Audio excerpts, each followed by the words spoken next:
আচ্ছা, তো সবাই একটু দেখো যে আমার কথা ক্লিয়ারলি শোনা যাচ্ছে কিনা, আর ভিডিও ক্লিয়ারলি দেখা যাচ্ছে কিনা। সো খুব তাড়াতাড়ি শুরু করে দিব আমরা। আজকে আমরা পড়বো হচ্ছে পর্যায় সারণীর লেকচার 3। আমি অ্যাকচুয়ালি লেকচার 2তে নিয়েই শেষ করে দিতে পারতাম, বাট আমার কাছে মনে হলো যেহেতু তোমরা এইচএসসিতে উঠে যাবা এবং যেহেতু এসএসসির কোয়েশ্চেনগুলো একটু স্ট্যান্ডার্ড হবে, সো আমাদের একটু টার্গেট থাকুক যে আমরা একটু আপডেটেডভাবে পড়বো, যেন এসএসসি কোনোভাবেই আমার যতই তার একটু হায়ার লেভেল থেকেও যদি একটা কোশ্চেন দেয় তবুও যেন আমি সেটার আনসার করতে পারি। ঠিক আছে, তো তোমরা তোমাদের সব ফ্রেন্ডদের মেনশন দিতে থাকো, সবাই এখানে জয়েন হোক। আমি তার আগে এখানে পর্যায় সারণীটা লিখে ফেলি। ইভেন একটা জিনিস আমি বলে রাখি, আমার লেকচারগুলো কিন্তু তোমাকে সিরিয়ালি দেখতে হবে। তো তুমি যদি প্রথম লেকচার না দেখে আসো তাহলে তুমি সেকেন্ড লেকচার বুঝবা না, সেকেন্ড লেকচার যদি না দেখে আসো তাহলে আজকের লেকচার বুঝবা না। তো সবাইকে রিকোয়েস্ট করবো যেন তোমরা লেকচারগুলো সিরিয়ালি দেখা থাকে তোমাদের।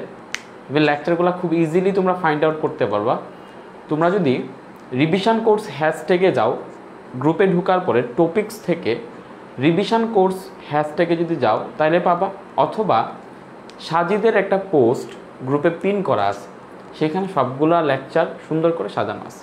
ঠিক আছে, তোমরা সবাই একটু জয়েন হতে থাকো। আমরা আজকে তাহলে ওইটা শেষ করে ফেলবো, পর্যায় সারণী শেষ করে ফেলবো। সো পর্যায় সারণীর গ্রুপগুলো কী ছিল? এখানে ছিল HLINA KRB, এখানে ছিল হচ্ছে তোমার BEMG CASR BA, এখানে ছিল হচ্ছে তোমার SCYLA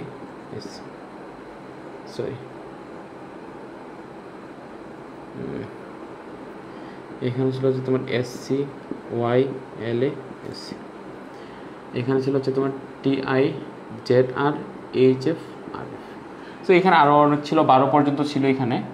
সো ধরো এখানে 12 ছিল, 12তে ছিল Z10 CD HG CN maybe.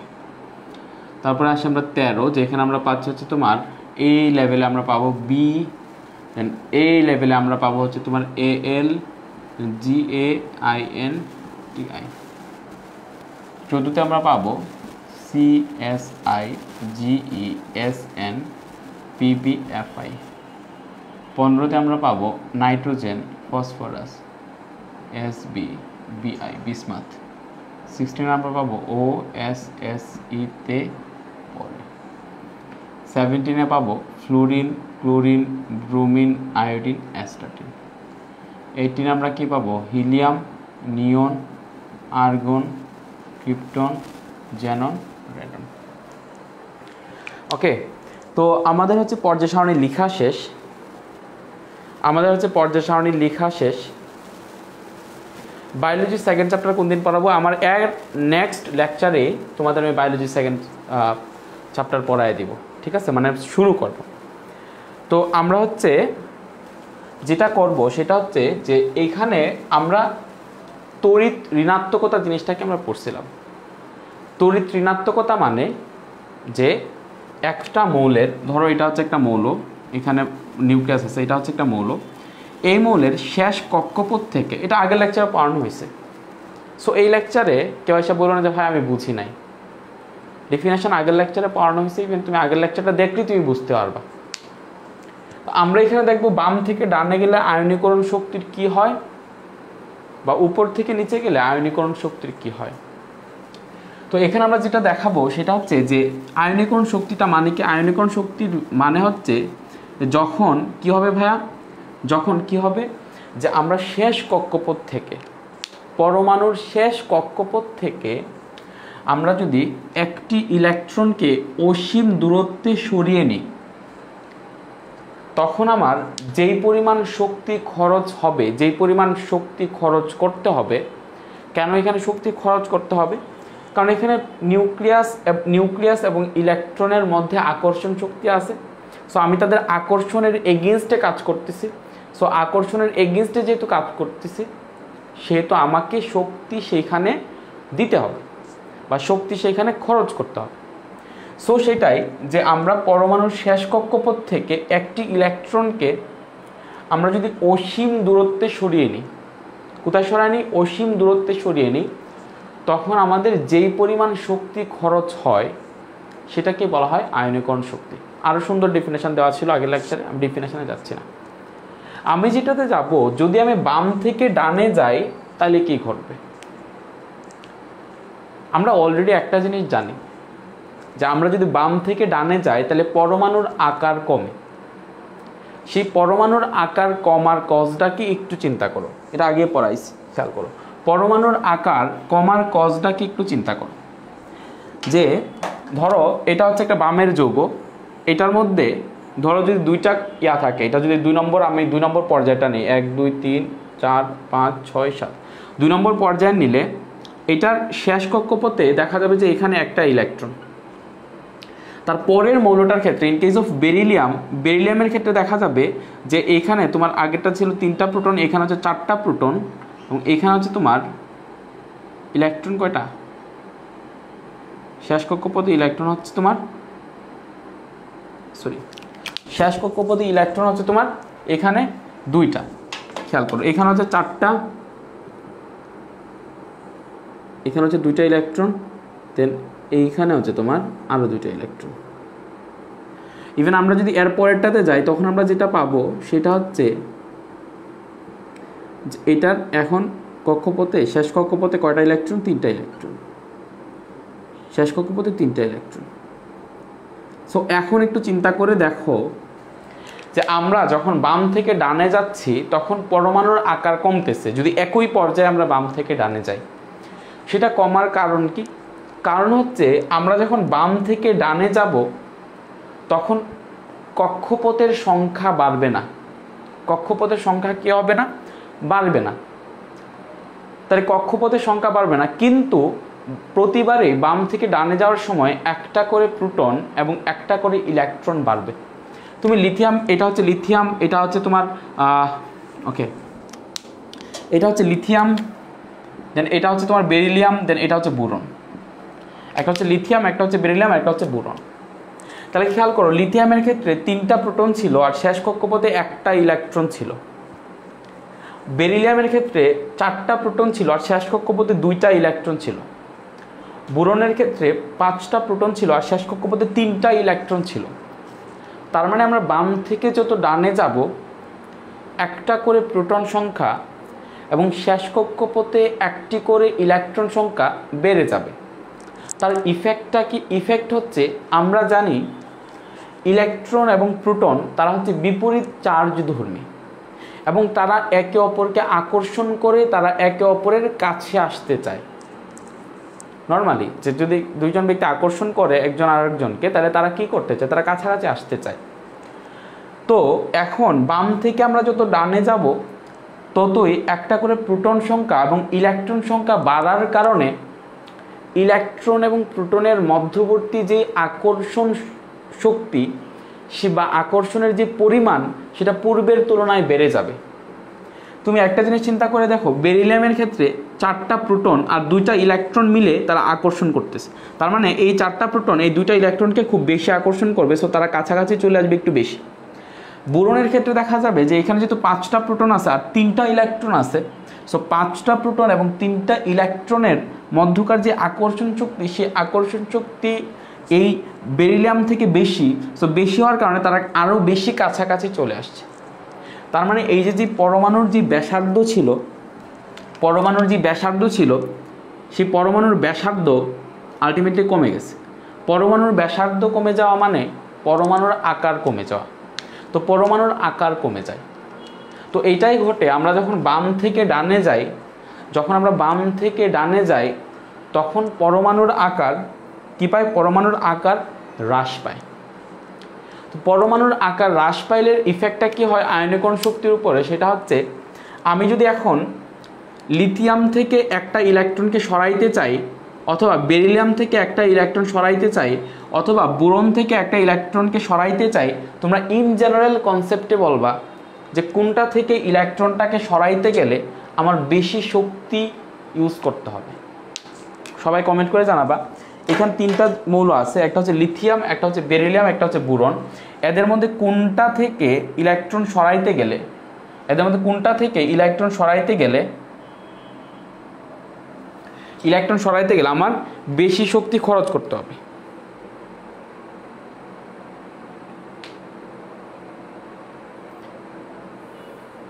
সবাই একটু কমেন্ট করে জানাও দেখি।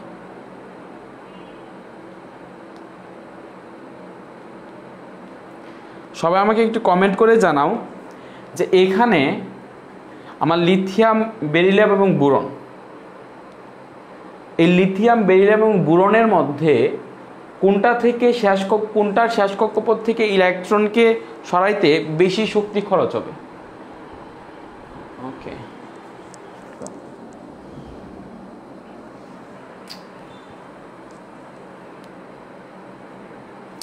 আচ্ছা, এখানে আনসার হবে ভাই বোরন। কেন বোরন? কেন বোরন? সেটার কজ হচ্ছে যে ভাইয়া এইখানে যে বোরনের শেষ কক্ষপথের যে ইলেকট্রনটা আছে সেইটার সাথে বোরনের যে নিউক্লিয়াস, সেই নিউক্লিয়াসের আকর্ষণ শক্তিটা বেশি। কার তুলনায়? বেরিলিয়ামের তুলনায় বা লিথিয়ামের তুলনায়। সেই কারণে আমরা যদি এইখান থেকে একটা ইলেকট্রনকে সরাইতে চাই, আমাকে এই এতটা শক্তির এগেনস্টে কাজ করতে হবে, আমাকে বেশি শক্তির এগেনস্টে কাজ করতে হবে। সো আমার আয়নীকরণ শক্তিটাও বেশি হবে। তার মানে তোমরা মুখস্থ না করে আজকে থেকে বলতে পারবা, আমরা যখন বাম থেকে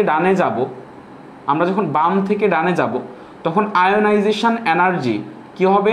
আয়োনাইজেশন এনার্জি বাড়তে থাকবে। আয়োনাইজেশন এনার্জি কি হবে? বাড়তে থাকবে।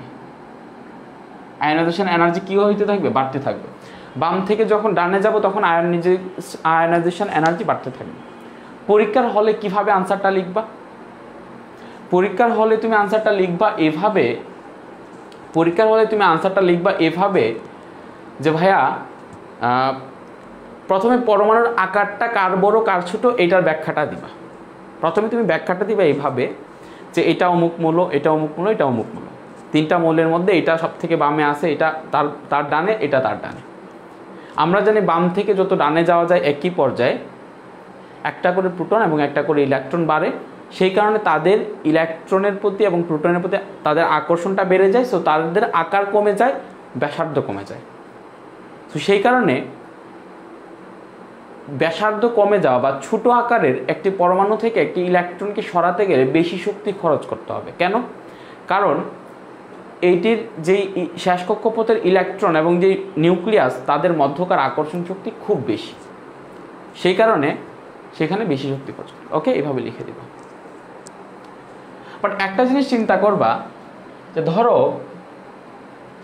আমি তোমাকে বোরন, কার্বন আর নাইট্রোজেন দিলাম। এই তিনটার মধ্যে বললাম যে ভাইয়া এই তিনটার মধ্যে কার আয়োনাইজেশন এনার্জি বেশি বা কার আয়োনাইজেশন এনার্জি কম, এটা একটা অর্ডারে সাজাও, একটা ক্রমবর্ধমান বা ক্রমহ্রাসমান অর্ডারে সাজাও। তাহলে ভাই আমাকে একটা দেওয়া হলো বোরন, একটা দেওয়া হলো কার্বন, একটা দেওয়া হলো নাইট্রোজেন। এখন আমাকে যদি বলে যে বোরন, কার্বন এবং নাইট্রোজেনের মধ্যে কার আয়নীকরণ শক্তি সব থেকে বেশি, কার আয়নীকরণ শক্তি মাঝামাঝি এবং কার আয়নীকরণ শক্তি কম, অথবা একটা অর্ডারে সাজাও, তাহলে আমি কি করব? আমি জানি যে ভাই বাম থেকে ডানে গেলে বোরন আছে বামে, কার্বন আছে তার ডানে, নাইট্রোজেন আছে তার ডানে। বাম থেকে ডানে গেলে আয়নীকরণ শক্তি কি হয়? বাড়ে। তার মানে সব থেকে যে ডানে আছে তার আয়নীকরণ শক্তি সব থেকে বেশি, নাইট্রোজেনের আয়নীকরণ শক্তি সব থেকে বেশি। তারপরে হচ্ছে ভাই কার্বনের আয়নীকরণ শক্তি, তারপরে কার আয়নীকরণ শক্তি? কার্বনের আয়নীকরণ শক্তি। তারপরে ভাইয়া বোরনের আয়নীকরণ শক্তি। ক্লিয়ার?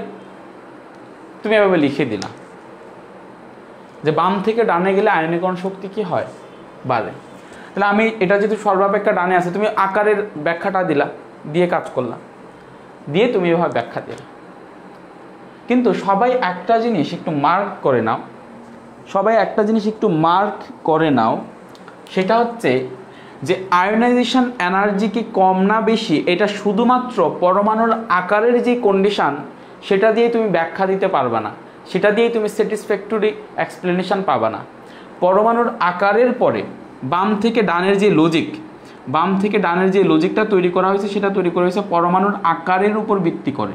পরমাণুর আকার, আয়োনাইজেশন এনার্জি কোনটার কম কোনটার বেশি, এটা শুধুমাত্র পরমাণুর আকার দেখেই তুমি সিদ্ধান্তে আসতে পারবে না যে আচ্ছা ঠিক আছে এটা সব থেকে ডানে আছে সেই জন্য সেটার আয়নীকরণ শক্তি সব থেকে বেশি, এটা সব থেকে বামে আছে সেই জন্য সেটার আয়নীকরণ শক্তি সব থেকে কম। এই সিদ্ধান্তের 100% অ্যাকুরেসি তোমার থাকবে না যদি শুধুমাত্র তুমি পরমাণুর আকার নিয়ে চিন্তা করো। শুধুমাত্র কী নিয়ে চিন্তা করো? শুধুমাত্র যদি পরমাণুর আকার নিয়ে চিন্তা করো তাহলে তোমার ওই ডিসিশনের 100% অ্যাকুরেসি থাকবে না।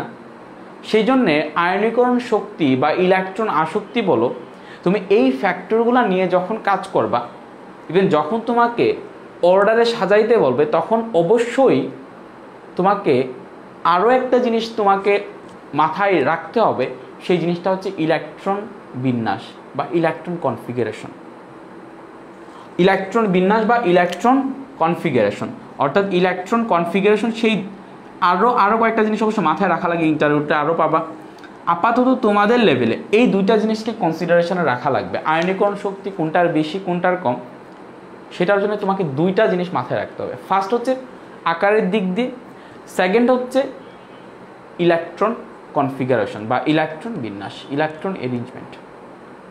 ওকে, আমি তোমাকে একটা উদাহরণ দেখাই, উদাহরণ না দেখালে আসলে সেই জিনিসটা বুঝবা না। তারপরে আমি তোমাকে বলবো যে ভাই কোনটার বেশি কোনটার কম তুমি বলো, ঠিক আছে? ওকে, আমি তোমাকে একটা উদাহরণ দিই। ধরো আমাকে দিলাম নাইট্রোজেন, তোমাকে দিলাম যে নাইট্রোজেন, ভাই নাইট্রোজেন, অক্সিজেন এবং ফ্লুরিন।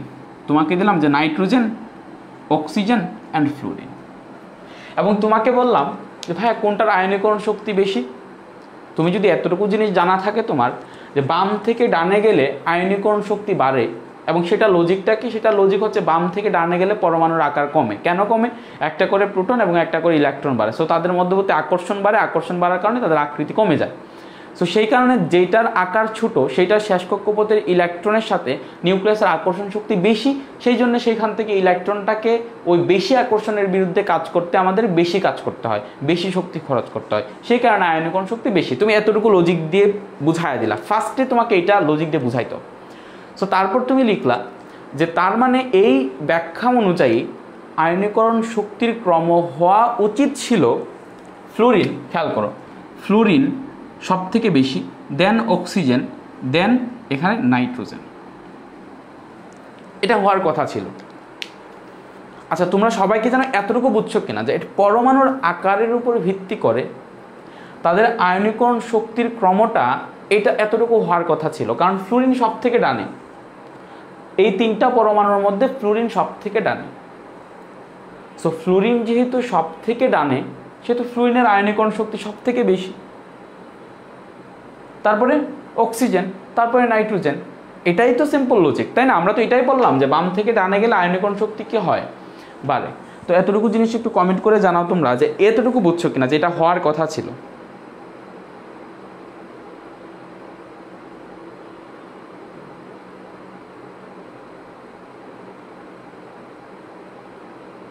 আচ্ছা ওকে, কিন্তু আমি তোমাকে একটু আগে কথা বললাম যে আয়নীকরণ শক্তি যখন তুমি ক্রম সাজাবা তখন শুধুমাত্র এই যে পরমাণুর যে শেপ, আকার বা আকৃতি বা রেডিয়াস অফ দ্য অ্যাটম, পরমাণুর ব্যাসার্ধ, আকার বা আকৃতি, এই লজিকটা দিয়ে আয়নীকরণ শক্তির ক্রম যদি তুমি তৈরি করো 100% একুরেট সেটা হবে না।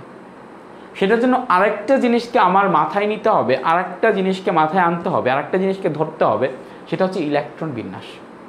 তুমি প্রথমেই যে কাজটা করবা সেটা হচ্ছে এইখানে যে তিনটা পরমাণু আছে সেই তিনটা পরমাণুরই ইলেকট্রন বিন্যাস করবা।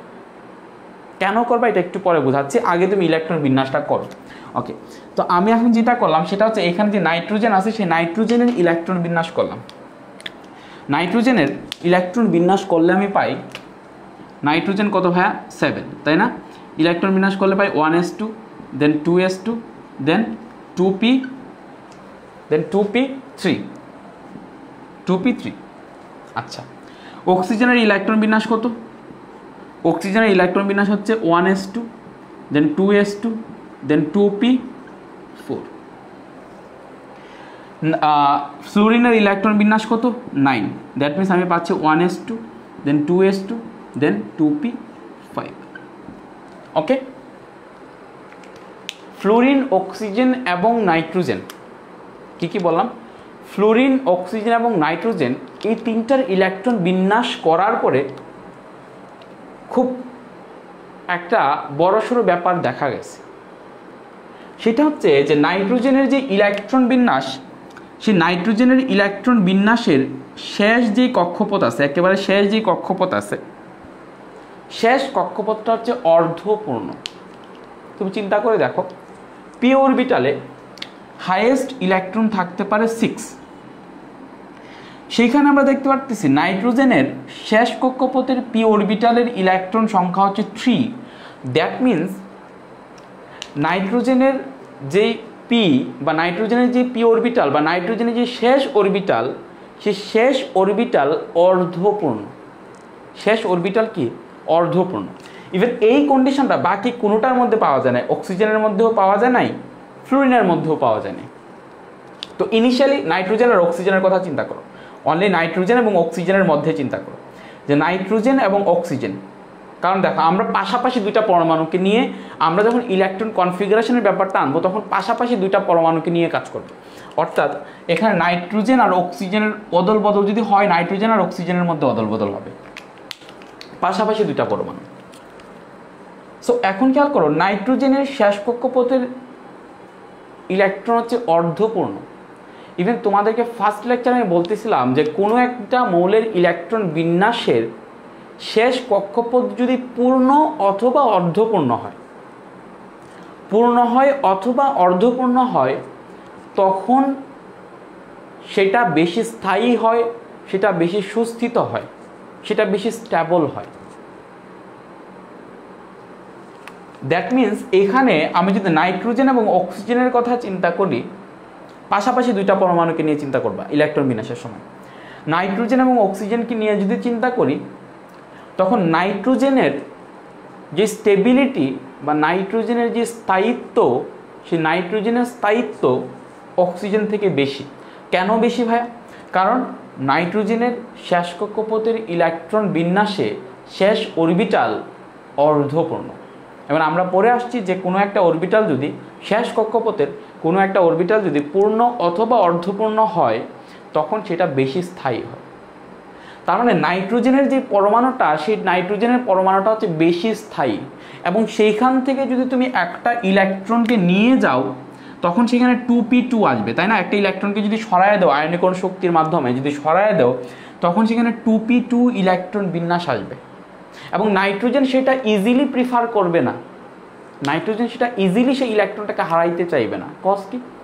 কজ হচ্ছে প্রকৃতিতে সকল পরমাণুই সুস্থিত অবস্থায় থাকতে চায়, স্থিতিশীল অবস্থায় থাকতে চায়। সে তার যে স্থিতিশীল যে কাঠামো, সেই স্থিতিশীল কাঠামোকে সে হারাইতে চায় না।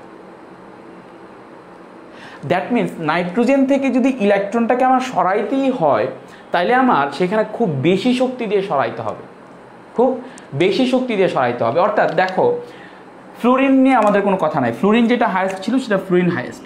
কিন্তু এই চক্রের মধ্যে বা এই ক্রমের মধ্যে আমরা দেখতেছিলাম অক্সিজেনের আয়নীকরণ শক্তি নাইট্রোজেন থেকে বেশি। তার মানে অক্সিজেন থেকে ইলেকট্রনটাকে সরাইতে নাইট্রোজেনের তুলনায় বেশি শক্তি খরচ করতে হবে। But that is not true, that is not the truth. Why? Because এখানে আমরা দেখতে পাচ্ছি নাইট্রোজেন এবং অক্সিজেনের মধ্যে যখন আমরা খেয়াল করতেছি, তখন দেখতেছি যে নাইট্রোজেনের যে শেষ কক্ষপথের যে অরবিটাল, সেটা হচ্ছে অর্ধপূর্ণ। এবং অর্ধপূর্ণ হওয়ার কারণে নাইট্রোজেন বেশি স্থায়ী।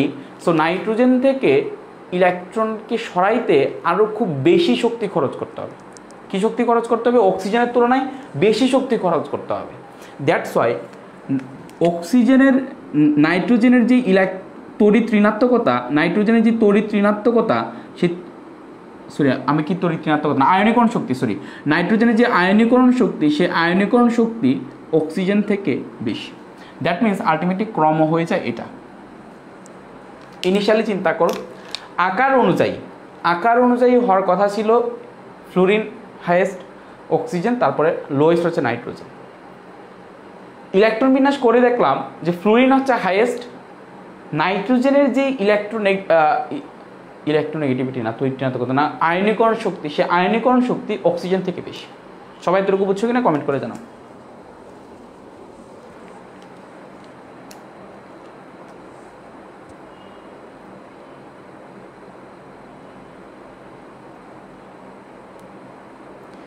সবাই বুঝছো কিনা কমেন্ট করে জানাও।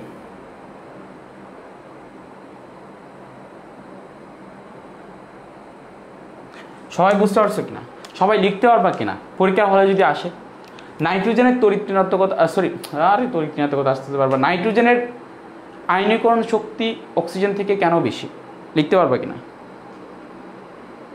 হ্যাঁ, আমরা শুধু পাশাপাশি দুইটা পরমাণুর মধ্যে দেখবো, যদি তাদের মধ্যে এরকম কোনো কেস ক্রিয়েট হয় তাহলে ফ্লিপ হয়ে যাবে, একজনের পজিশন আরেকজনের মধ্যে ফ্লিপ হয়ে যাবে।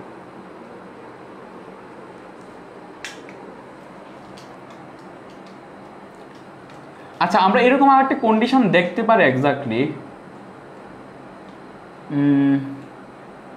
লিথিয়াম, বেরিলিয়াম, বোরন, এদের মধ্যে মনে হয় যে এরকম কোনো একটা কন্ডিশন দেখা যাবে। আমি একটু দেখি, একটু ট্রাই করি। হ্যাঁ, একটু ট্রাই করি। দেখ,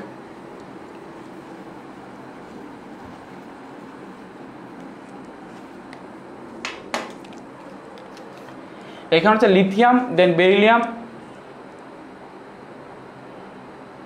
না আচ্ছা, বেরিলিয়াম, বোরন আর কার্বনের মধ্যে আমরা দেখতে পারবো এরকম একটা কন্ডিশন মোস্ট প্রবাবলি। আমার কাছে যতটুকু মনে হচ্ছে, বোরন হচ্ছে কত তোমার, আচ্ছা আমি একটু ইলেকট্রোবিন্যাসটা করে দেখি। বেরিলিয়াম হচ্ছে তোমার 1s2 দেন 2s2, বোরন হচ্ছে 1s2 দেন 2s2 দেন 2p1 2p2, কার্বন হচ্ছে 2p2।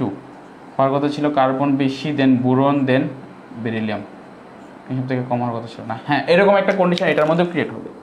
আমাকে খেয়াল করো,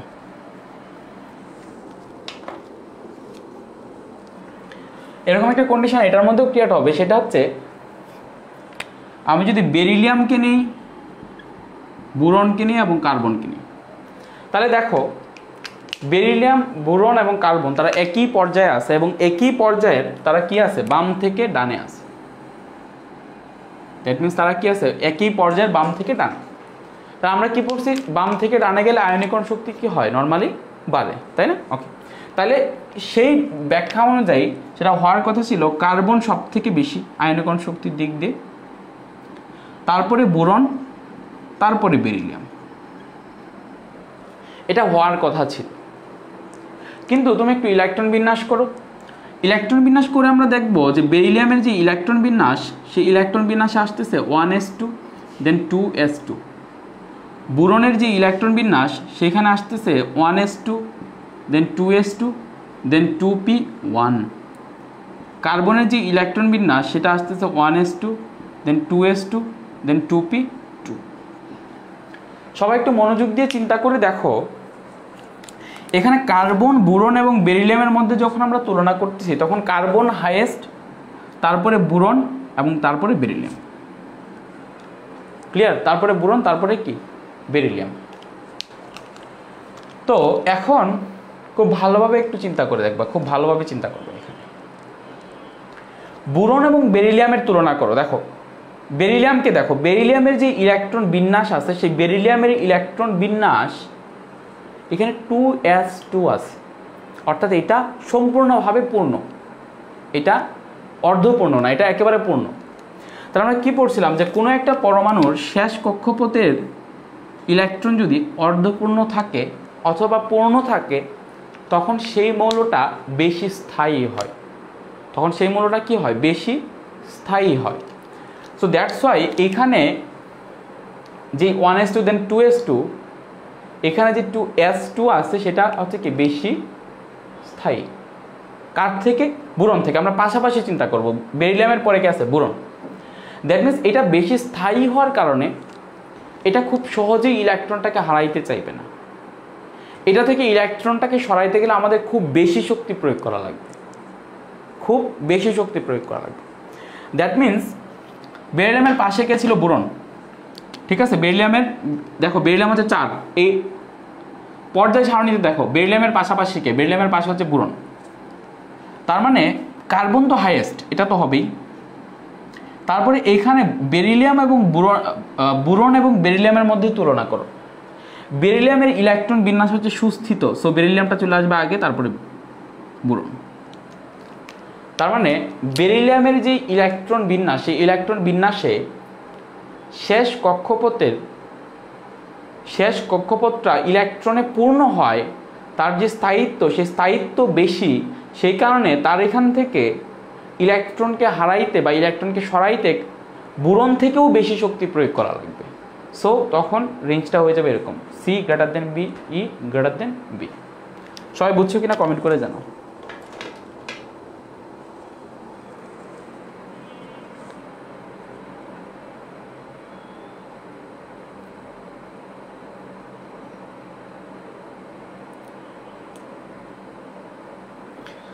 দুইবার বুঝাই দিলাম, তো এখন দেখো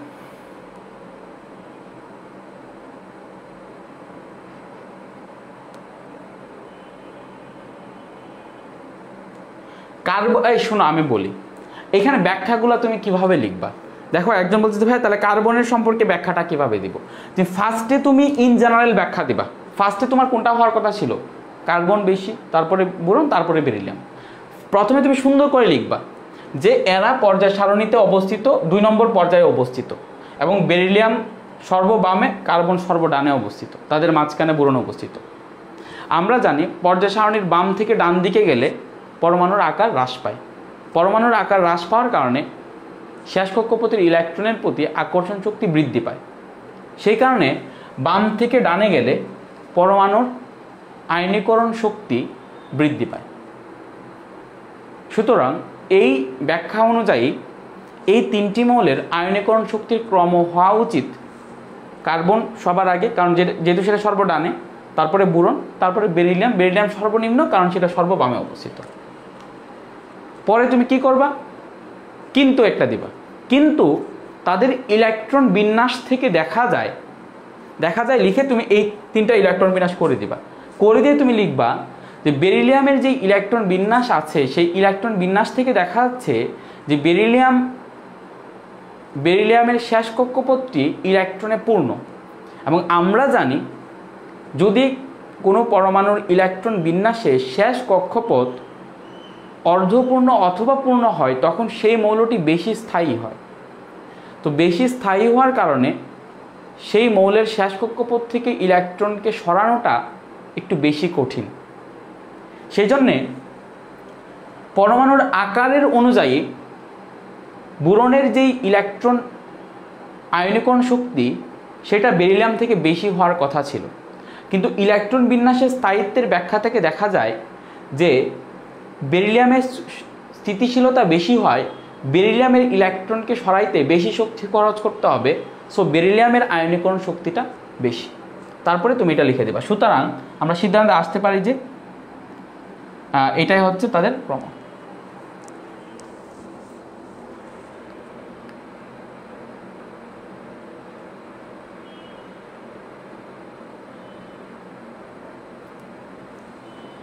ঠিক আছে, ওকে। আচ্ছা, তাহলে আয়নীকরণ শক্তির আমরা এই ব্যাখ্যায় গেলাম। তারপরে যাও আয়নীকরণ শক্তির উপর থেকে নিচে গেলে কি হয়। আমরা দেখব যে উপর থেকে যদি নিচে যায় তাহলে কি হয়। উপর থেকে যদি নিচে যায় তাহলে ব্যতিক্রম নাই, সব সেম। খেয়াল করো, আমরা যদি উপর থেকে নিচে যাই তাহলে একটা করে কক্ষপথ কি হয়, বাড়ে, তাই না? তার মানে পরমাণুর আকার বাড়ে। অর্থাৎ উপর থেকে যদি নিচে যায় তাহলে পরমাণুর আকার কি হয়, বাড়ে। পরমাণুর আকার বাড়লে শেষ কক্ষপথের ইলেকট্রনের প্রতি আকর্ষণ শক্তি কমে যায়, কারণ তাদের দূরত্ব বেশি। ইলেকট্রন যদি কমে যায়, ইলেকট্রন এবং প্রোটনের আকর্ষণ যদি কমে যায়, তাহলে সেখান থেকে ইজিলি তুমি ইলেকট্রনটাকে কম শক্তি দিয়ে ইলেকট্রনটাকে সরায় ফেলতে পারবা। সো যদি তুমি উপর থেকে নিচে যাও তাহলে আয়নীকরণ শক্তি হচ্ছে কি হয়, কমে, কারণ উপর থেকে নিচে গেলে কম শক্তি দিয়েই তুমি কি করতে পারবা, তাদেরকে ইলেকট্রনটাকে সরায় ফেলতে পারবে। সবাই এতটুকু বুঝছো কিনা কমেন্ট করে জানাও।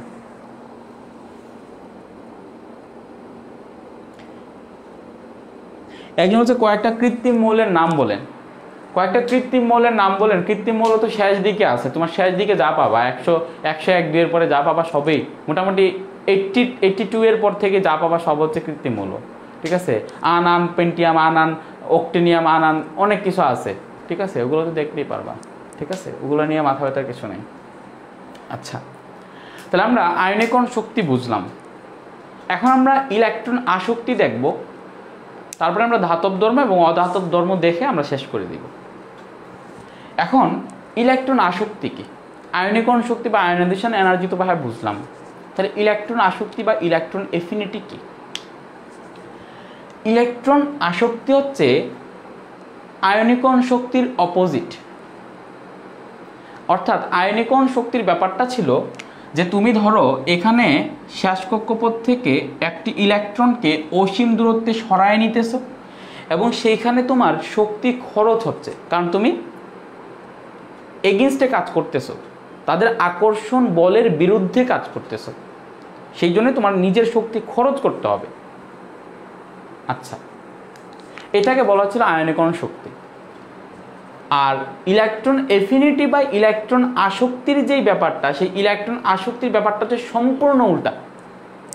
অর্থাৎ আগে তুমি শেষ কক্ষপথ থেকে একটি ইলেকট্রনকে অসীম দূরত্বে সরায় নিয়েছিলা, এখন তুমি অসীম দূরত্ব থেকে একটি ইলেকট্রনকে তুমি পরমাণুর শেষ কক্ষপথে আনবা। আগে তোমার শক্তি খরচ হয়েছিল, এখন এখানে শক্তি তুমি পাবা, এখন এখানে শক্তি তোমার নির্গত হবে। শক্তি কি হবে? নির্গত হবে। সো এটাই হচ্ছে ইলেকট্রন আসক্তি বা ইলেকট্রন এফিনিটির ডেফিনেশন। আমি যদি আগের লেকচার থেকে ডেফিনেশনটা দিই, গ্যাসীয় অবস্থায় কোনো পরমাণুর শেষ কক্ষপথে অসীম দূরত্ব থেকে এক মৌল ইলেকট্রনকে শেষ কক্ষপথে আনতে যে পরিমাণ শক্তি নির্গত হয় তাকে বলা হয় ইলেকট্রন আসক্তি বা ইলেকট্রন এফিনিটি। তাকে বলা হয় ইলেকট্রন আসক্তি বা ইলেকট্রন এফিনিটি। তো সবাই ডেফিনেশনটা বুঝছো কিনা? যারা আগের লেকচার দেখছো তারা রেসপন্স করবা। সবাই ডেফিনেশনটা বুঝছো কিনা একটু কমেন্ট করে জানাও, তারপরে আমরাও সেটারও ব্যাখ্যায় যাব।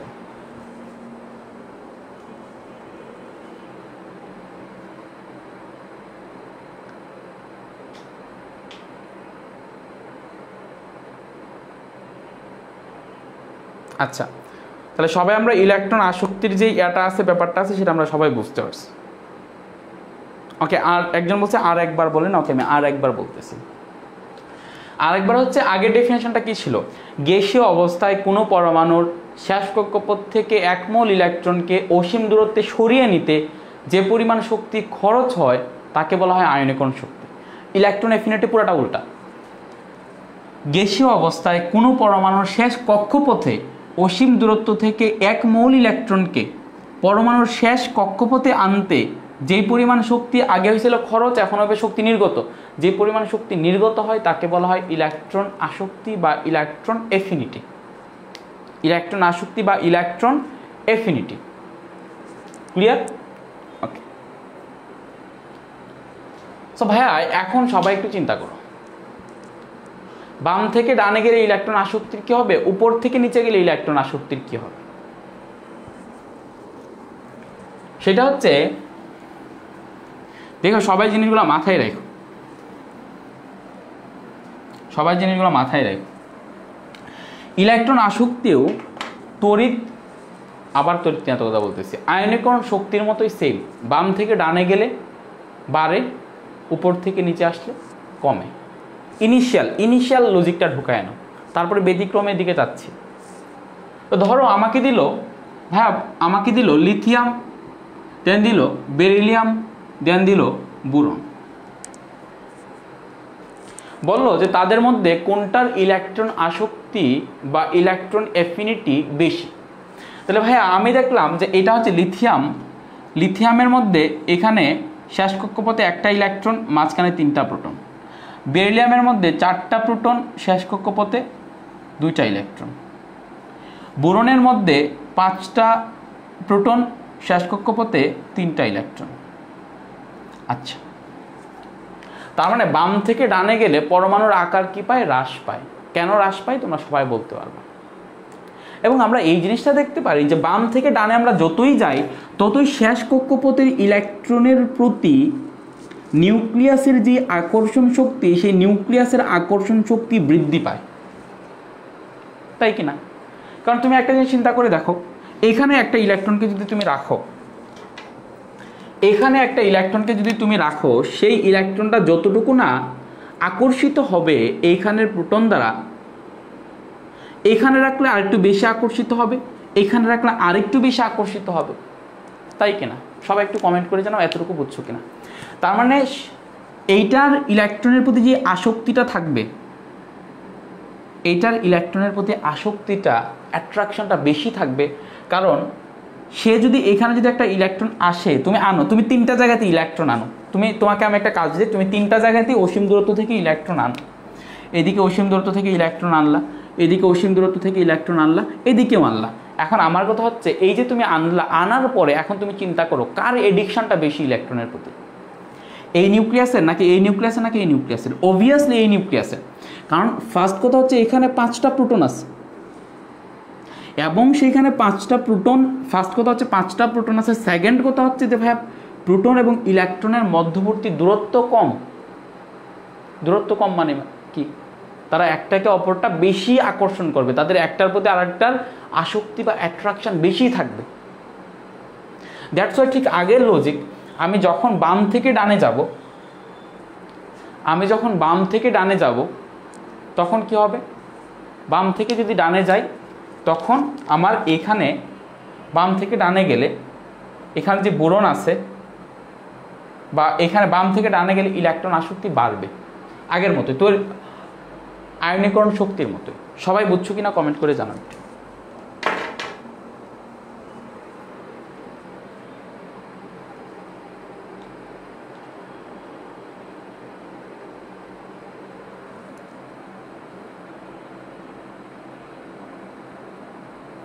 সবাই এতটুকু বুঝছো কিনা কমেন্ট করে জানাও দেখি।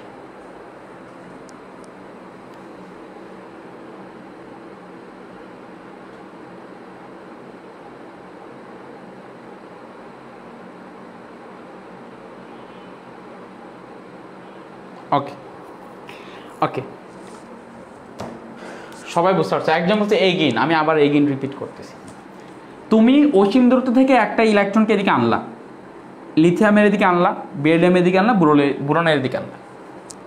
তুমি এখন আনার পরে চিন্তা করে দেখো কার ইলেকট্রনের প্রতি অ্যাট্রাকশনটা বেশি থাকবে, কোন নিউক্লিয়াসের ইলেকট্রনের প্রতি অ্যাট্রাকশনটা বেশি থাকবে। লিথিয়ামের 3টা প্রোটন আছে এবং তার দূরত্বটা বেশি, কারণ আকার বেশি, সেই জন্য তার শেষ কক্ষপথের দূরত্ব বেশি। এখানে 4টা প্রোটন, এখানে 5টা প্রোটন।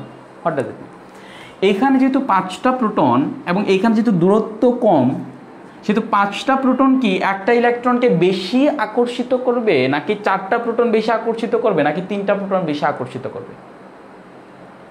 অবভিয়াসলি 5টা প্রোটন একটা ইলেকট্রনকে বেশি বলে আকর্ষণ করবে। এবং সেখানে একটা জিনিস দেখো, 5টা প্রোটন তো, এক তো প্রোটনের সংখ্যা বেশি, সেকেন্ড হচ্ছে সেখানে প্রোটন থেকে তার দূরত্ব কম।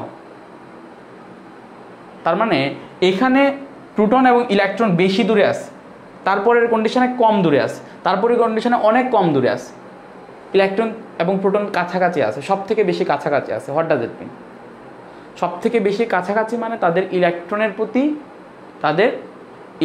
প্রতি কি ভাইয়া? আকর্ষণটা বেশি, আসক্তিটা বেশি। সেই জন্য আমরা যখন বাম থেকে ডানে যাব তখন ইলেকট্রন আসক্তি বাড়বে। সবাই বুঝছো কিনা কমেন্ট করে জানাও। এখন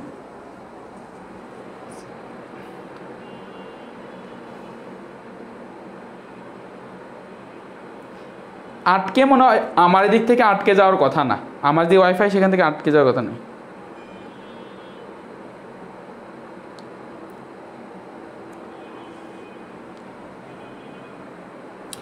আচ্ছা, আব্দুর রহমান আল মোহাম্মদ বলছে, স্যার মনে করেন আমি বাজার থেকে লিথিয়াম, বেরিলিয়াম, বোরন কিনে আনলাম, তারপর কিভাবে ইলেকট্রন সরাবো?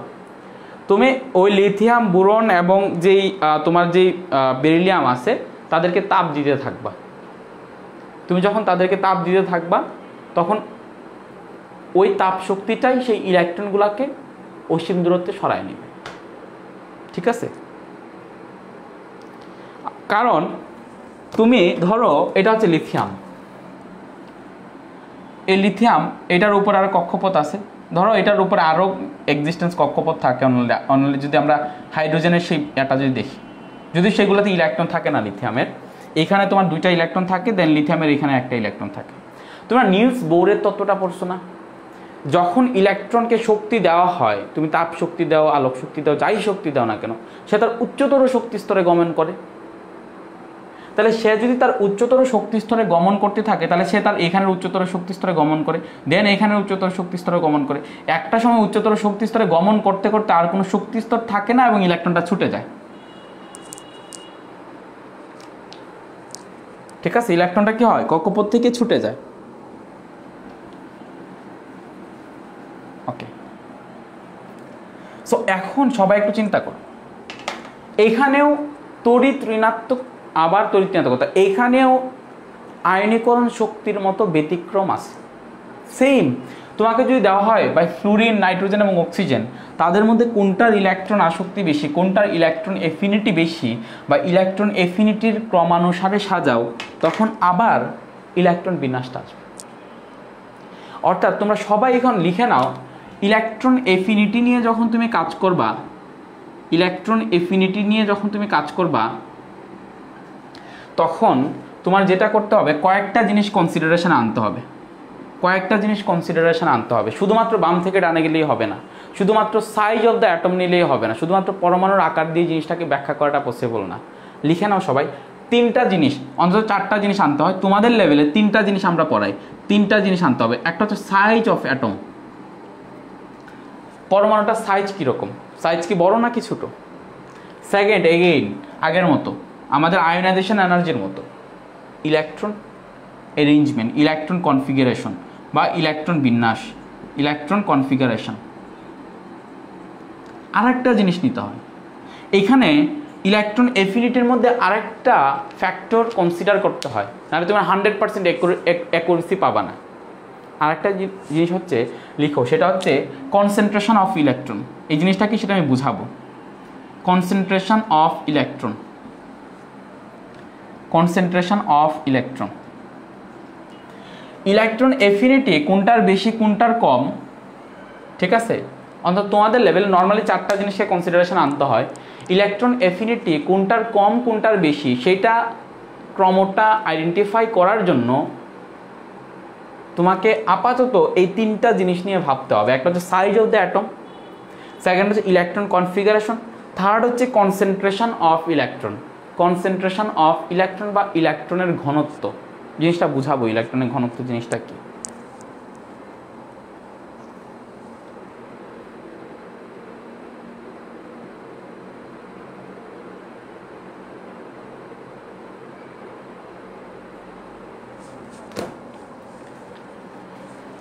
দেখো তোমাকে আবার আমি সেম উদাহরণ দিলাম, একটা হচ্ছে নাইট্রোজেন, একটা হচ্ছে অক্সিজেন, একটা হচ্ছে ফ্লুরিন। তোমাকে বললাম যে তাদেরকে তুমি ইলেকট্রন আসক্তির বা ইলেকট্রন এফিনিটির ক্রম অনুসারে সাজাও।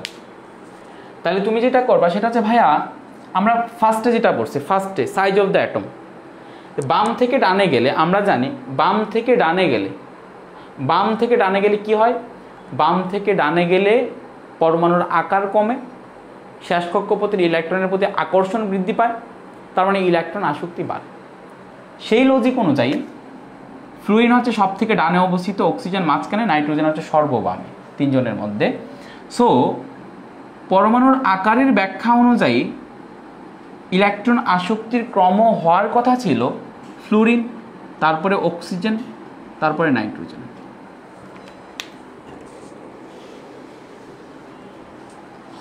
এতটুকু সবাই বুঝছো কিনা কমেন্ট করে জানাও।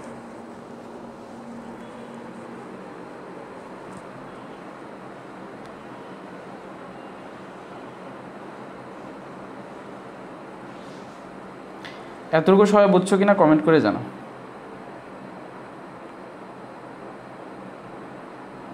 ওকে, কিন্তু আবার তুমি সেম ব্যাখ্যায় যাও।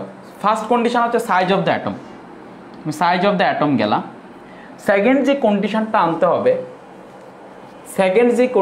আনতে হবে সেটা হচ্ছে ইলেকট্রন কনফিগারেশন। নাইট্রোজেনের ইলেকট্রন কনফিগারেশন দেখো, নাইট্রোজেন হচ্ছে 7, 1s2, দেন 2s2, দেন 2p3। অক্সিজেন হচ্ছে 8, that means 1s2, then 2s2, then 2p4। Fluorine হচ্ছে 9, দেন 1s2, 2s2, দেন 2p5। এদের মধ্যে আমরা দেখতে পাই যে নাইট্রোজেনের যে ইলেকট্রন বিন্যাস আছে সেই ইলেকট্রন বিন্যাসটা বেশি স্থায়ী। কেন? কারণ তার শেষ কক্ষপথের যে অরবিটাল আছে সেই শেষ অরবিটাল অর্ধপূর্ণ। শেষ অরবিটাল অর্ধপূর্ণ হওয়ার কারণে সেটা বেশি স্থায়ী এবং সে চাইবে না তার এই স্থায়ী ইলেকট্রন বিন্যাসটা নষ্ট হয়ে যাক।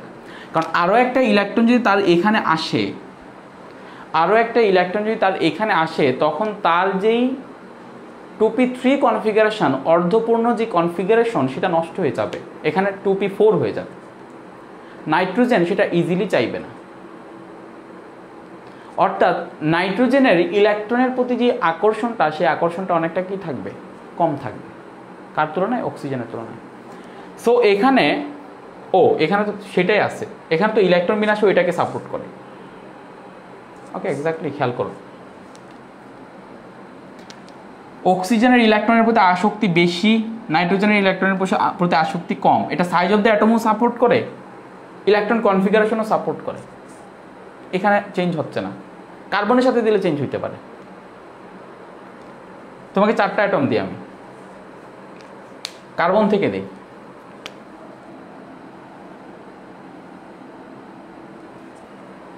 কার্বন থেকে দিলে চেঞ্জ হইবে। খেয়াল করো, এখানে আরেকটা আছে কার্বন।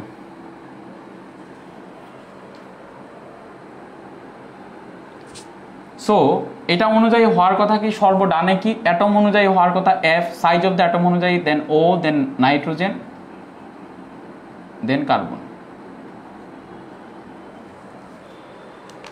অক্সিজেন এবং নাইট্রোজেনের মধ্যে ইলেকট্রন বিন্যাস যেটা বলে সাইজ অফ দ্য অ্যাটমও তাই বলে।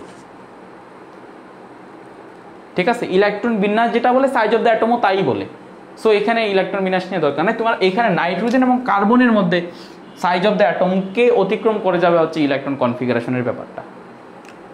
তুমি দেখো এখানে কার্বন দেওয়া হলো, দেখো হচ্ছে 6, দেন 1s2, দেন 2s2, দেন 2p2। এখন এখানে হওয়ার কথা কি?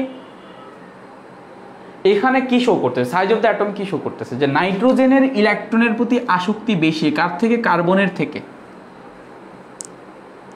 কিন্তু নাইট্রোজেনের যেই তোমার ইলেকট্রন বিন্যাস সেটা হচ্ছে বেশি স্থায়ী, সেটা হচ্ছে অর্ধপূর্ণ, সেহেতু সে চাইবে না তার এখানে আরেকটা ইলেকট্রন আসুক। তার ইলেকট্রনের প্রতি আসক্তিটা কার্বন থেকে কম।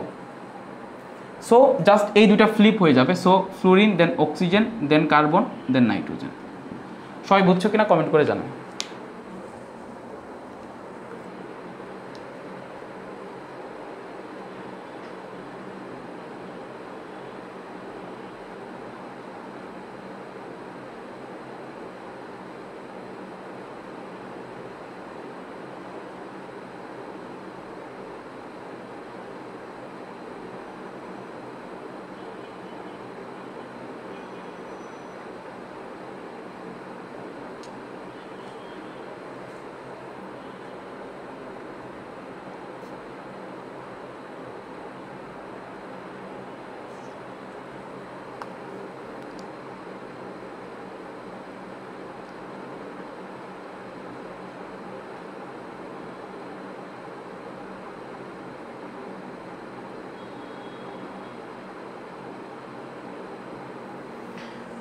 আচ্ছা খেয়াল করো, একজন হচ্ছে আরেকবার বলে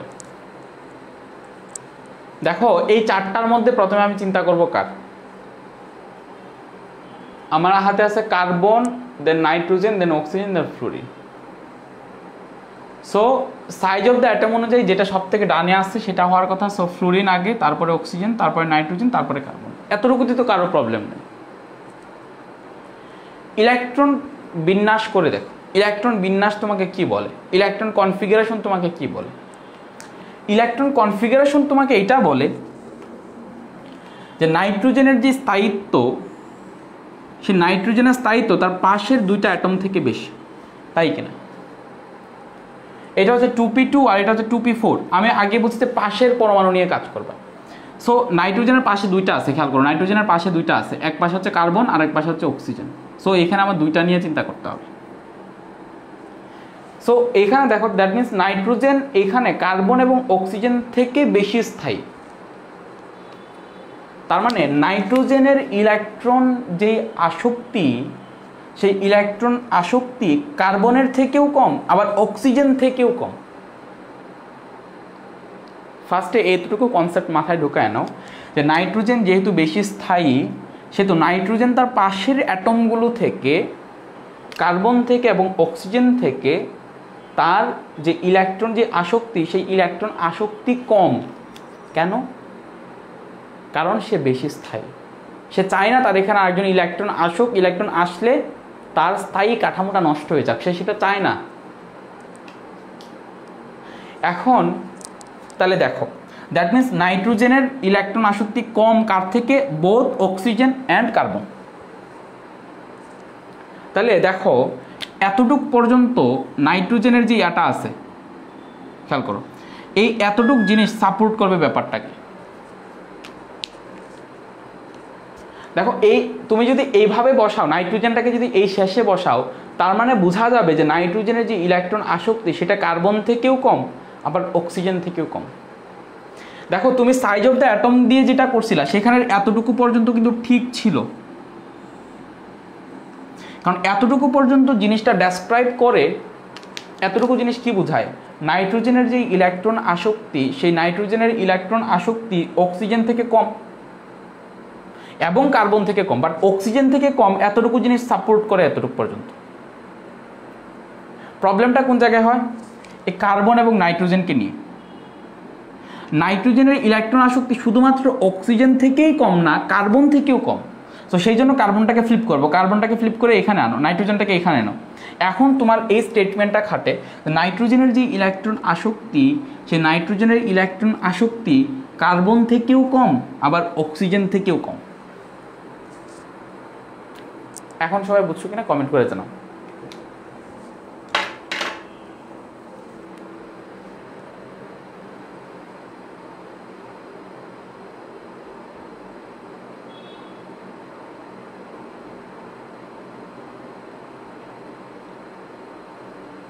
আমি আবার বলছি, এখন তোমরা বলো যে তোমরা বুঝতে পারছো কিনা।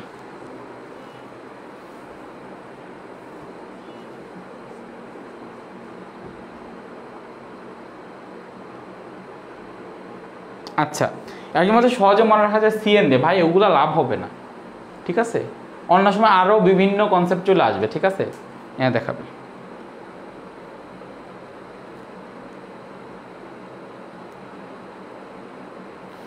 এখন তোমাদেরকে আমি একটা কথা বলতেছিলাম, সেটা হচ্ছে যে ইলেকট্রন এফিনিটির ব্যাপারটাকে, একটা জিনিসকে তোমার অ্যানাউন্স করার আগে যে এটার ইলেকট্রন আসক্তি কম বা ইলেকট্রন আসক্তি বেশি, সেটার আগে অন্তত তিনটা জিনিসকে কনসিডারেশনে নিতে হবে। একটা হচ্ছে size of the atom, second হচ্ছে configuration of the electrons in the atom, third হচ্ছে কনসেন্ট্রেশন অফ ইলেকট্রন। যে কনসেন্ট্রেশন অফ ইলেকট্রন ফ্যাক্টরটা নিয়ে তোমরা চিন্তাই করো নাই, ইভেন ভাবোই নাই যে এই জিনিসটা এখানে এক্সিস্ট করতে পারে আর একটা ফ্যাক্টর। ওকে, জিনিসটা আমি প্রথম উদাহরণ থেকে আমি বুঝাই। আমি জিনিসটা প্রথম উদাহরণে চলে যাই। ইভেন প্রথম উদাহরণে যাওয়ার পরে দেখাবো যে তুমি যদি একটু ব্রিলিয়ান্ট স্টুডেন্ট হইতা, তাহলে সেই জিনিসটা তোমার চিন্তা করার কথা ছিল, কনসেন্ট্রেশন অফ ইলেকট্রন ফ্যাক্টরটা। ইভেন তুমি একটা ব্যাপারের, একটা জিনিসের, একটা সাবজেক্টের যতগুলো ফ্যাক্টর নিয়ে, যত বেশি ফ্যাক্টর নিয়ে চিন্তা করতে পারবা, তুমি ফিউচারে তত ভালো করতে পারবা। তুমি একটা জিনিস চিন্তা করে দেখো, আমি যখন তোমাকে লিথিয়ামকে দিছিলাম তখন সেখানে 3টা প্রোটন ছিল, এখানে একটা ইলেকট্রন ছিল। দেন সেখানে বেরিলিয়াম ছিল, সেখানে হচ্ছে তোমার 4টা প্রোটন, এখানে হচ্ছে 2টা ইলেকট্রন। দেন সেখানে 5টা ছিল, প্রোটন ছিল। দেন সেখানে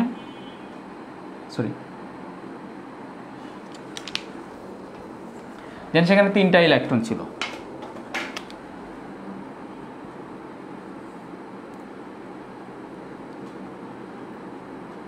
ওকে, ইভেন আমরা যেটা করতেছিলাম সেটা হচ্ছে আমরা অসীম দূরত্ব থেকে একটা ইলেকট্রনকে আমরা এই জায়গায় আনতেছিলাম, অসীম দূরত্ব থেকে ইলেকট্রনকে এই জায়গায় আনতেছিলাম। এবং এই জায়গায় আমরা খুব সুন্দর করে একটা কথা বলতেছিলাম, সেই কথাটা হচ্ছে যে ভাইয়া, যখন আমি এই 3টা পরমাণু নিয়ে চিন্তা করব, তখন এই পরমাণুটার আকার ছোট, সেই কারণে তার শেষ কক্ষপথের ইলেকট্রনের প্রতি সেই প্রোটনের আকর্ষণ শক্তি বেশি থাকবে। দ্যাটস ওয়াই এইটার ইলেকট্রন আসক্তি বেশি, এই পরমাণুটার ইলেকট্রনের প্রতি অ্যাফিনিটিটা বেশি থাকবে। কিন্তু তুমি কখনো এই জিনিসটা চিন্তা করো নাই যে ভাই আচ্ছা ইলেকট্রন অ্যাফিনিটিটা এটার ক্ষেত্রে বেশি থাকবে, ঠিক আছে, আমি যে ইলেকট্রনটাকে যে আনবো, প্রোটন সেই ইলেকট্রনটাকে আকর্ষণ করে, ঠিক আছে বটে, কিন্তু সেখানে শেষ কক্ষপথের যে ইলেকট্রন আছে সেই ইলেকট্রন তো সেই ইলেকট্রনটাকে বিকর্ষণ করবে, তাই কিনা? ইলেকট্রন আর electron same charge, so same charge repels one another. So আমি যখন এখানে যে ইলেকট্রনটা এখানে আনতেছি, সেই এইখানের ইলেকট্রনটা যখন আমি শেষ কক্ষপথে আনবো, তখন এইখানে 3টা ইলেকট্রন মিলে এটাকে বিকর্ষণ দিবে। আবার এইখানে যখন আমি এই ইলেকট্রনটাকে আনবো, তখন এখানে 2টা মিলে বিকর্ষণ দিবে। আবার এখানে লিথিয়াম যে ইলেকট্রন যদি এইখানে যদি আনি, তখন এই একটা ইলেকট্রনটাকে বিকর্ষণ দিবে। এখন আপনি এই জিনিসটা বলতেছিলেন যে আচ্ছা এইটার প্রোটন এটাকে বেশি আকর্ষণ করবে, সেই কারণে সেটার আকর্ষণ, ইলেকট্রনের প্রতি আকর্ষণ বা ইলেকট্রনের প্রতি অ্যাফিনিটি সেটার বেশি।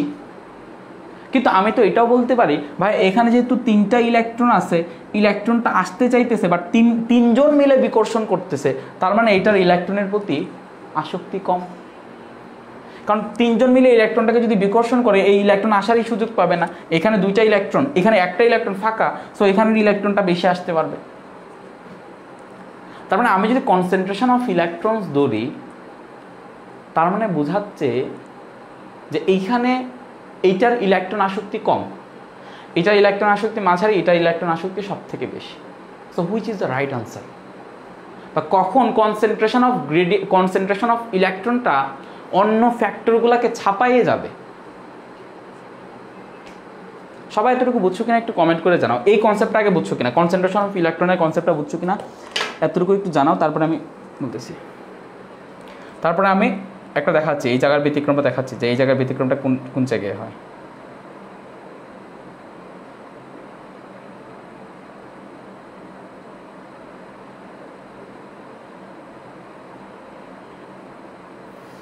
এই কনসেপ্টটা বুঝছো কিনা, কনসেন্ট্রেশন অফ ইলেকট্রনের কনসেপ্টটা বুঝছো কিনা?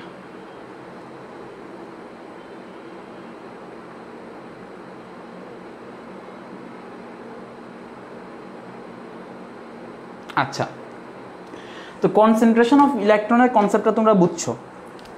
এখন আমার কথা হচ্ছে, তুমি যতই বাম থেকে ডানে যাও, ডান থেকে বামে যাও, ততক্ষণ পর্যন্ত কনসেন্ট্রেশন অফ ইলেকট্রনটা আসলেই এইগুলাকে, অর্থাৎ এই শেষ কক্ষপথের প্রোটন অর্থাৎ সাইড অফ দ্য অ্যাটমকে ছাড়াইয়া যাইতে পারবে না।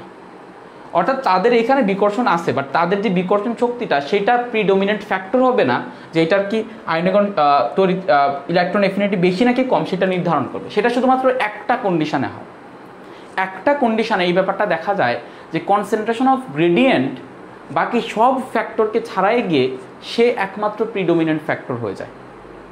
সেটা হচ্ছে 2 এবং 3 নম্বর পর্যায়ের পরমাণুগুলোর ক্ষেত্রে। 2 এবং 3 নম্বর পর্যায়ের পরমাণুগুলোর ক্ষেত্রে এরকম ব্যাপারটা দেখা যায়। যেমন আমি যদি তোমাকে বলি যে ভাইয়া উপর থেকে নিচে গেলে কি হবে? ইলেকট্রন আসক্তি কমবে। ইলেকট্রন আসক্তি কমার কারণ কি? ইলেকট্রন আসক্তি কমার কারণ হচ্ছে সাইজ বড় হইতে থাকবে, সো শেষ কক্ষপথের প্রতি আকর্ষণ কম থাকবে, সো ইলেকট্রনের প্রতি আসক্তি কম থাকবে। এটা তো নর্মাল লজিক, তোমরা সবাই বুঝো। কিন্তু তোমাকে যদি বলা হয় ভাই ফ্লুরিন এবং ক্লোরিন অর্থাৎ 2 নম্বর এবং 3 নম্বর পর্যায়ের পরমাণুগুলোর ক্ষেত্রে সেই ব্যতিক্রমটা দেখা যায়। অর্থাৎ তোমাকে যদি বলা হয় যে ভাইয়া ফ্লুরিন এবং ক্লোরিনের মধ্যে কার ইলেকট্রন আসক্তি বেশি বা কম, তাহলে তুমি সাইজ অফ দ্য অ্যাটম অনুযায়ী ইলেকট্রন আসক্তি কার বেশি? ইলেকট্রন আসক্তি হবে তোমার ফ্লুরিনের বেশি, তাই তো? ইলেকট্রন আসক্তি ফ্লুরিনের বেশি হবে। ফ্লুরিনের ইলেকট্রন আসক্তি বেশি হবে কারণ ফ্লুরিন হচ্ছে উপরে অবস্থিত, ক্লোরিন হচ্ছে নিচে অবস্থিত। কিন্তু ফ্লুরিনের শেষ কক্ষপথে তোমার 2টা কক্ষপথ আছে, সো এটা হচ্ছে 2টা কক্ষপথ, এবং এই আর ক্লোরিনে হচ্ছে 3টা কক্ষপথ আছে, এটা হচ্ছে 9+, এটা হচ্ছে 17+, এখানে হচ্ছে 3টা কক্ষপথ আছে। ক্লিয়ার? সো এখন খেয়াল করো, এখানে 7টা ইলেকট্রন আছে, 1 2 3 দেন 4 5 6 দেন 7। এইখানে হচ্ছে 7টা ইলেকট্রন, 1 2 3 4 5 6 7। ওকে, এখন একটা জিনিস চিন্তা করে দেখো, এখানে একমাত্র 2 এবং 3 নম্বর পর্যায়ের ক্ষেত্রে, আর বাকি সবগুলোর ক্ষেত্রে সেম, যে তোমার উপর থেকে নিচে গেলে ইলেকট্রন আসক্তি কমে, বাকি সবগুলোর ক্ষেত্রে সেম, কোনো সমস্যা হবে না। শুধুমাত্র 2 এবং 3 নম্বর পর্যায়ের ক্ষেত্রে সেই ফ্লিপের কাহিনীটা ঘটবে। কনসেন্ট্রেশন অফ দ্য ইলেকট্রনস, এটা বা ইলেকট্রনের ঘনত্ব, এটা প্রিডোমিনেন্ট ফ্যাক্টর হয়ে দাঁড়াবে। তো এখানে যে কাহিনীটা ঘটে সেটা হচ্ছে, নর্মালি ক্লোরিনের ইলেকট্রন আসক্তি বেশি হওয়ার কম হওয়ার কথা ছিল, আর ফ্লোরিনের বেশি হওয়ার কথা ছিল সাইজ অফ দ্য অ্যাটম অনুযায়ী। যে কারণ কি, শেষ কক্ষপথের প্রতি সেটার দূরত্ব কম, সো একটা ইলেকট্রনকে সে খুব জোরে আকর্ষণ করবে, আর এটা হচ্ছে তোমার এখানে একটা ইলেকট্রন, সেটা অনেক দূরে অবস্থিত, সেটার আকর্ষণ শক্তি কম থাকবে। তার মানে এই ফ্লোরিনের ইলেকট্রন আসক্তি ক্লোরিন থেকে বেশি হওয়ার কথা ছিল, কিন্তু এইখানে size of the atom predominant factor না, এইখানে প্রিডোমিনেন্ট ফ্যাক্টর হচ্ছে, অর্থাৎ দেখো এখানে এই ইলেকট্রনটার প্রতি দুইটা ফ্যাক্টর কাজ করতেছে। এখানে যে ইলেকট্রন, এই ইলেকট্রনটার প্রতি দুইটা ফ্যাক্টর কাজ করতেছে। একটা হচ্ছে যে তার নিউক্লিয়াসের প্রতি আকর্ষণ, আবার তার নিজের ইলেকট্রনের প্রতি বিকর্ষণ। একমাত্র 2 এবং 3 নম্বর পর্যায়ের ক্ষেত্রে এই যে ইলেকট্রনের প্রতি যে বিকর্ষণ, সেটা নিউক্লিয়াসের প্রতি আকর্ষণ থেকে বেশি হয়ে যায়। সেই কারণে তখন ইলেকট্রন এফিনিটির ব্যাপারটার ক্ষেত্রে প্রিডোমিনেন্ট ফ্যাক্টর হয়ে দাঁড়ায় ইলেকট্রনের ঘনত্ব। যে আমরা ফ্লোরিনের ক্ষেত্রে যদি দেখি, তখন এতটুকু ছোটো জায়গায় 7টা ইলেকট্রন, কিন্তু ক্লোরিনের ক্ষেত্রে অনেকটা বড় জায়গায় 7টা ইলেকট্রন, সো 7টা ইলেকট্রন ছড়ায় ছিটায় আছে, আর এদিকে ইলেকট্রনগুলো কনজেস্টেড অবস্থায় আছে। সো এইদিকে ইলেকট্রনগুলো কনজেস্টেড অবস্থায় থাকার কারণে যখন বাহির থেকে একটা ইলেকট্রনকে আমি আনতে যাব, তখন এই 7টা ইলেকট্রন কাছাকাছি থাকার কারণে সেই 7টা ইলেকট্রনেরই জায়গা হচ্ছে না। 7টা ইলেকট্রন মিলে এই ইলেকট্রনটাকে এতটা বিকর্ষণ দিবে যে এইখানের যে ইলেকট্রনটা, সেটা মোটামুটি আসতেই পারবে না। অর্থাৎ সেখানে নিউক্লিয়াসের আকর্ষণ তার আছে, নিউক্লিয়াসের আকর্ষণ এই নিউক্লিয়াসের আকর্ষণ থেকে বেশি হওয়ার কথা, কিন্তু তারপরেও সেটা হবে না। সেটার কজ হচ্ছে কি, এখানে প্রিডোমিনেন্ট ফ্যাক্টর হয়ে দাঁড়ায় এই 7টা ইলেকট্রনের বিকর্ষণ। তারা কাছাকাছি আছে এবং তারা খুব ছোটো অল্প জায়গায় আছে, তাদের কনসেন্ট্রেশন বেশি, ডিসপারশন বেশি, তারা নিজেরাই জায়গা নিতে পারতেছে না। সো আলটিমেটলি আর একটা ইলেকট্রন এসে বসার চান্সটা পাবে, বা চান্সটা পাইলে খুব কষ্টে চান্স পাইতে হবে এটার থেকে। দ্যাটস ওয়াই এই কন্ডিশনের ক্ষেত্রে অনলি 2 এবং 3 নম্বর পর্যায়ের ক্ষেত্রে এই জিনিসটা ঘটে, যে তখন ক্লোরিনের ইলেকট্রন আসক্তি ফ্লোরিন থেকে বেশি হয়ে যায়। কজ কি, এখানে প্রিডোমিনেন্ট ফ্যাক্টর হচ্ছে কনসেন্ট্রেশন অফ দ্য ইলেকট্রন বা ইলেকট্রনের ঘনত্ব। সেম কাহিনী ঘটবে অক্সিজেন এবং সালফারের ক্ষেত্রে। অক্সিজেন এবং সালফারের মধ্যে সালফার হচ্ছে নিচে, আর নিচে গেলে ইলেকট্রন আসক্তি কী হয়, কমে, কিন্তু সেম কনসেন্ট্রেশন ঘনত্বের কারণে এই জিনিসটা উঠে যাবে। বুঝছো কিনা কমেন্ট করে জানাবে।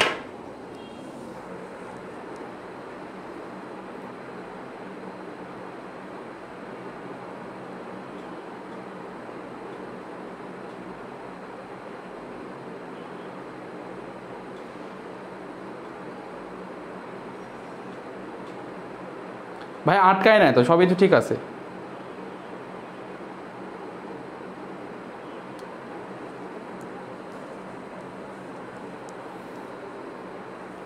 সবাই বুঝছো কিনা কমেন্ট করে জানাও দেখি।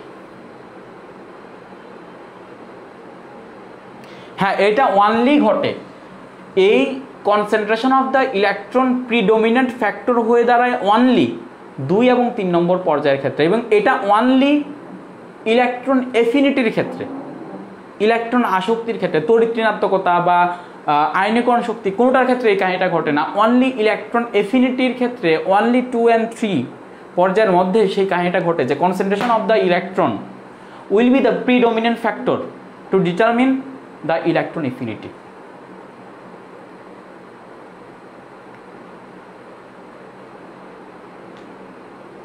ঠিক আছে সবার? ওকে,